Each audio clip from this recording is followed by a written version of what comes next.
सत्यराम। दादू दयाल जी महाराज साधु के अंग का निरूपण कर रहे हैं और इस साधु के अंतर्गत जिस प्रकार से कल बताया था कि परमार्थ को सब किया आप स्वार्थ न आए, परमेश्वर परमार्थी कै साधु कलमाए। तो परमार्थ करना चाहिए, परोपकार करना चाहिए, ये बात कल बताई थी।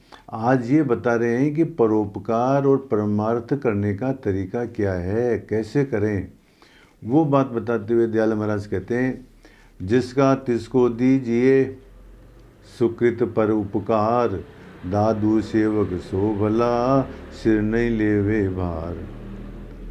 जिसका तिसको दीजिए, इसका दो अर्थ हो सकते हैं।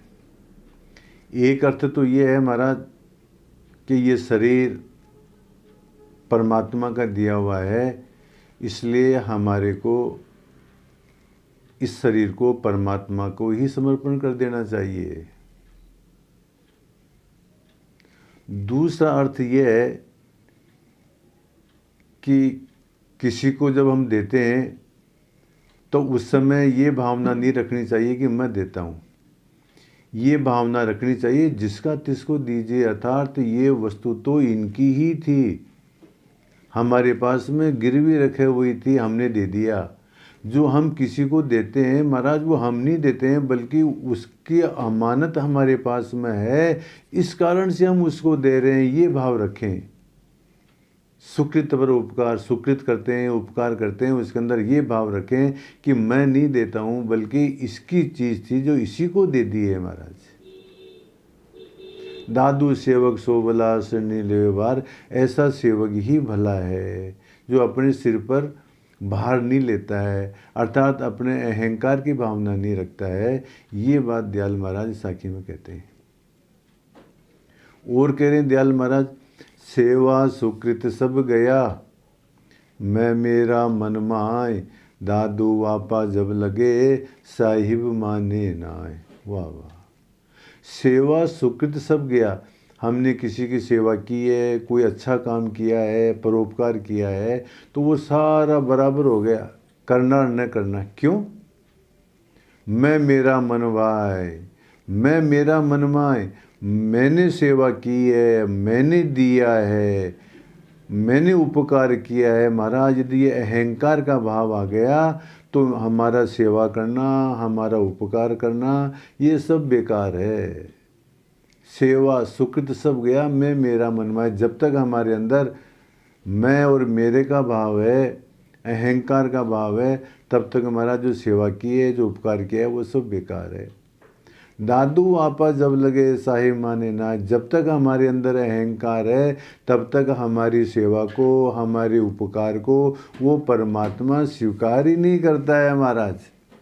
इसलिए जो कुछ देना है तो महाराज अहंकार के भाव को हटा करके जिसका तिसको दीजिए, उसकी चीज़ उसी की ही मान करके और दे देना महाराज, कि हमारे पास तो अमानता थी, ये देने का भाव है महाराज। इस तरह से देना चाहिए, ये तरीका बता रहे हैं दयाल महाराज।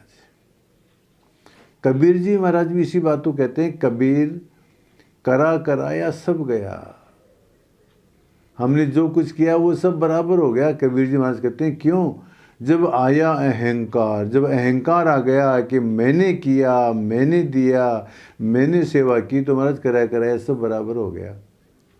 कोटि कर्म लागा रे एक अहम की लार, इस अहम के साथ के अंदर महाराज कर्म बंधन लगा हुआ रहता है। इसलिए महाराज यदि कोई सेवा करनी है, परोपकार करना है, धर्म करना है, तो महाराज अहंकार की भावना को छोड़ के करो। इसी बात को रज्जब जी महाराज भी कहते हैं, रज्जब रीति बंदगी, वो सारी बंदगी, वो सारी सेवा रीति है, खाली है। कब?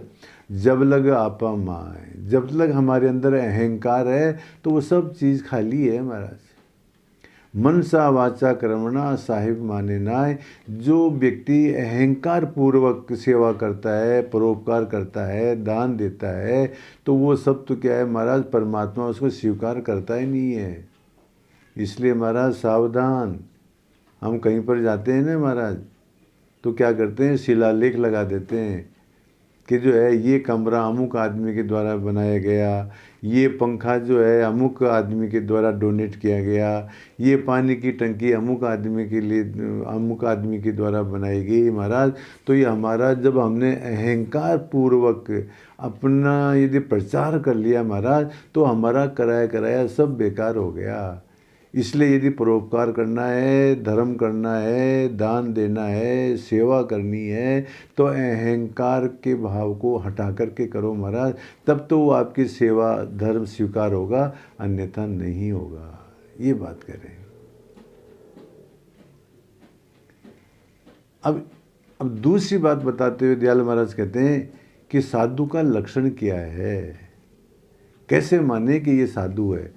तो वो बात बताते हुए कहते हैं, साध शिरोमणि शोध ले, नदी पूर पर आए, संजीवन सांभा चढ़े, दूजा भैया जाए। दयाल महाराज साखी के माध्यम से बताते हैं कि जो संजीवनी बूटी है उसकी परीक्षा करते हैं ना लोग, तो कैसे करते हैं, संजीवनी बूटी को तोड़ करके पानी में डालते हैं, नदी में डालते हैं, तो वो संजीवनी बूटी जो प्रवाह होता है उसमें न बह करके और उल्टी चलती है महाराज, प्रवाह के सामने चलती है, तो समझ जाना कि ये संजीवनी बूटी है। ठीक इसी प्रकार से महाराज जो संसार के प्रवाह में नहीं बहता है, जो काम क्रोध लोभ मोह के चक्कर में नहीं फंसता है, जो माया के चक्कर में नहीं फंसा हुआ है, जो परमात्मा की ओर लगा हुआ है, उसको साधु समझो महाराज।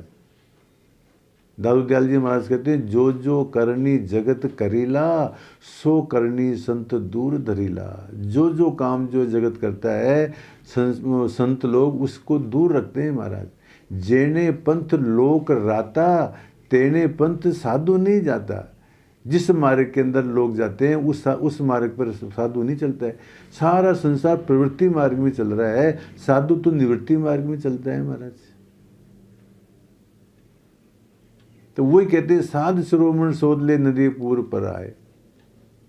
साधु की परीक्षा जो है नदी के किनारे पर आकर के करो, पानी में जाके करो। जिस प्रकार से संजीवनी जो है बूटी वो सामने चलती है, इसी प्रकार से साधु भी जो है परम लोक के साथ में नहीं जाता है, उल्टा चलता है, निवृत्ति मार्ग में चलता है महाराज।